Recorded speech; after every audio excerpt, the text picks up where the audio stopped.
गई है। नमस्कार, आप देख रहे हैं एमएनएस न्यूज और मैं आपके साथ सेजल। आई नजर डालते हैं आज की राजस्थान की खास खबरों पर।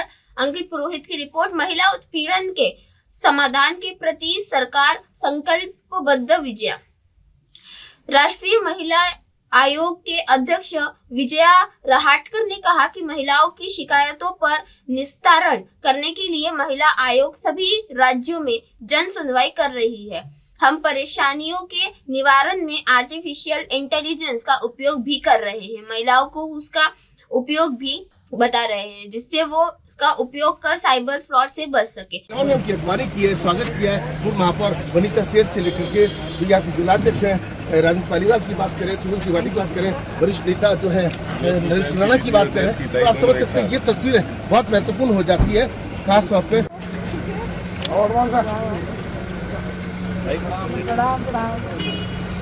मुझे कितनी खुशी हो रही है सबको मिलते हुए। कैसे आप ठीक हैं? कैसे इंदिरा जी?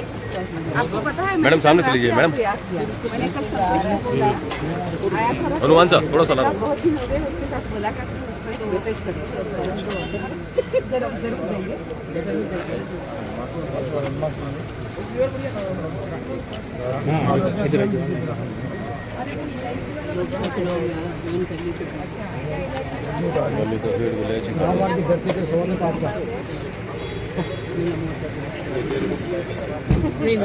आपको कैसे बोलेंगे? हम तो एक्चुअली बोलो हम हर एक को याद करते हैं। और मैं अभी सीधे जाऊंगी, पाली जा रही हूँ। मैं रात में वापस आऊंगी, तब मिलेंगे सबको मिलके जाऊंगी। मैं बिना मिले हुए किसी को नहीं जाऊंगी।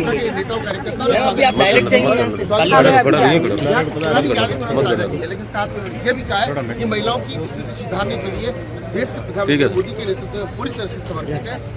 राजस्थान हिंदुस्तान के लगभग सभी जो राज्य हैं उनको आपने कवर किया है और कवर करने के साथ में महिलाओं को पश्चिम बंगाल में हमारे सामने अनेक केसेस आ रही है कि जहाँ पे महिलाओं के साथ अन्याय अत्याचार हो रहे हैं। इन सब विषयों को लेकर हम वहाँ की जो व्यवस्था है उस व्यवस्था के साथ बात करते हुए उसको सॉल्व करने का हम प्रयास कर रहे हैं। और पश्चिम बंगाल में महिलाओं की सुरक्षा को वहाँ की सरकार में अधिक ध्यान देने की जरूरत है। राजस्थान की बात करें, राजस्थान परिप्रेक्ष्य की बात करें तो कई महिलाएं ऐसी होती हैं जो मतलब अपनी बात को बता नहीं पाती या खुले जाहिर नहीं कर पाती। ऐसों को लेकर आप किस तरीके से जो है? आप सही कह रहे हैं कि कितनी बार महिलाओं को तकलीफ तो बहुत होती है पर वो बोल नहीं पाती है। अनेक बार सामाजिक दबाव उस महिला के ऊपर होता है। कभी कभी ऐसी कुछ घटनाएं घटती है कि उससे उसको बदनामी का भी डर लगता है। ऐसी अनेक चीज़ें सामने आती है। पर उन सभी महिलाओं को मैं विश्वास दिलाना चाहती हूँ कि राष्ट्रीय महिला आयोग उन्हीं के लिए बना हुआ है। तो आप डरे नहीं। आप अगर कोई तकलीफ में है तो आप आगे आके हमारे साथ बात करें। बहुत आसान तरीके से हमारे साथ संपर्क हो सकता है। हमारी 24/7 चलने वाली हमारी हेल्पलाइन है जो काउंसलिंग की भी हेल्पलाइन है। 14490 ये नंबर है, 5 अंक का नंबर है। तो इसके ऊपर वो महिलाएं संपर्क कर सकती है और निजात भी पा सकती है। इसके साथ साथ मैं खुद अवेलेबल रहती हूँ। तो बस महिलाओं ने डरना नहीं है, हमारे साथ तुरंत मिलना है, आके बात करनी है। Thank you. के केसेज आपके सामने आ रहे हैं, महिलाओं की पीड़ा से उनको न्याय दिलाने की आप कोशिश करें, तो किसी नई पहल आपके नेतृत्व में की गई है? अभी राष्ट्रीय महिला आयोग के अध्यक्ष होते हुए 1 साल पूरा हो गया है और हमने प्रयास किया है कि जिस काम के लिए हमें यहाँ पे पद दिया गया है उस काम को हम अच्छे तरीके से कर पाए। महिलाओं का सम्मान, महिलाओं की सुरक्षा और महिलाओं का सशक्तिकरण, इन सभी विषयों में राष्ट्रीय महिला आयोग काम करता है। गत 1 साल में काफ़ी अच्छे प्रयास हमने कमीशन के माध्यम से किए हैं।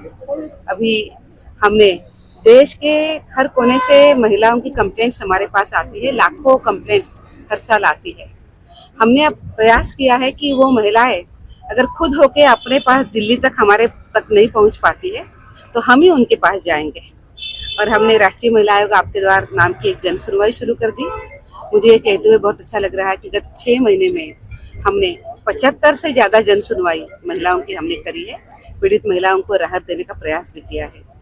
उसी तरीके से हमने देश के युवा है, सेल्फ हेल्प ग्रुप की महिलाएं हैं, उनका आर्थिक सशक्तिकरण है, इन सभी विषयों पे काफी अच्छा काम भी शुरू किया है। लेकिन आप अलग अलग स्टेट जा रही हैं, कितने स्टेट घूम चुकी, कितने बाकी हैं, क्या नवाचार किए जा रहे हैं? अभी 1 साल में लगभग सभी स्टेट्स को मैं होकर आई हूँ और वहाँ पे जाते हुए कम से कम मैंने 2 दिन का वहाँ पे दौरा किया है और विशेष रूप से जो हमारे जो अधिकारी है, चाहे वो संभाग हो चाहे जिला हो, उनके साथ मिलना, उनके साथ महिला सशक्तिकरण के लिए उन्होंने क्या प्रयास किए हैं, जो योजनाएं बनाई गई है उसका कितना प्रभावी अमल किया है, जिसकी वजह से महिलाओं का सामाजिक आर्थिक सशक्तिकरण करे, ये भी हमने देखा है। जो कानून है सेक्सुअल हैरेसमेंट एंड वर्कप्लेस का पॉश का जो कानून है, इस कानून के लिए जो एलसी और आईसी बनी हुई है, इसके लिए भी अच्छे तरीके से काम प्रभावी रूप से काम प्रशासन करे, इसके लिए भी काफी प्रयास कमीशन के माध्यम से चलते रहते हैं। हमने एआई के माध्यम से भी, आर्टिफिशियल इंटेलिजेंस के माध्यम से भी महिलाओं को सशक्त करने का प्रयास किया है कि वो अपने जीवन में, अपने करियर में एआई का काफी प्रभावशाली उपयोग भी करें और उसी के साथ साथ जो आजकल बहुत ज्यादा साइबर फ्रॉड भी हो रहे हैं, इससे वो बच जाए, इस तरीके से अनेक प्रयास हमारे चल रहे हैं। उन्होंने यह भी बताया कि जोधपुर एयरपोर्ट पर मीडिया से बात करते हुए उन्होंने बताया कि पूरे देश में महिला आयोग के पास महिलाओं की शिकायतें आती है। हमारा प्रयास होता है कि हर शिकायत का निस्तारण हो और महिलाओं को राहत दी जाए। इसके लिए हमने नवाचार करते हुए महिलाओं आयोग आपके द्वार के तहत प्रमुख शहरों की जन सुनवाई कर रहे हैं। अब तक सभी राज्यों में 75 जन सुनवाई हम कर चुके हैं। उन्होंने बताया कि पश्चिम बंगाल में आने वाली राष्ट्रीय महिला आयोग ने अब तक की 75 जन सुनवाई पश्चिम बंगाल में से मिल रही शिकायतों को लेकर भी हम गंभीर हैं। वहां होने वाले उत्पीड़न को लेकर वहां की सरकार को ज्यादा ध्यान देने की जरूरत है। उन्होंने कहा कि कोई भी महिला आसानी से हमसे संपर्क कर सकती है। हमारी हेल्पलाइन 1449 से संपर्क कर परेशानी बता सकती है और काउंसलिंग के लिए आ सकती है। उन्होंने बताया कि आयोग में उनके अध्यक्षीय कार्यालय का 1 वर्ष पूर्ण हो गया है और इस अवधि में महिलाओं के सम्मान, सुरक्षा व सशक्तिकरण को लेकर ठोस कार्य किए गए। उन्होंने कहा कि आयोग इन तीनों मूल विषयों पर केंद्रित रहते हुए सतत रूप से कार्रवाई कर रहा है तथा पिछले वर्ष के दौरान कई उल्लेखनीय परिणाम सामने आए हैं।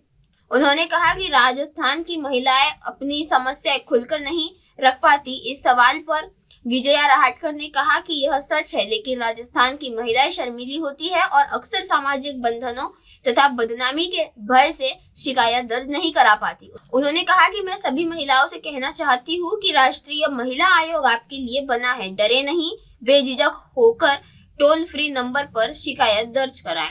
हम हर संभव सहायता प्रदान करेंगे।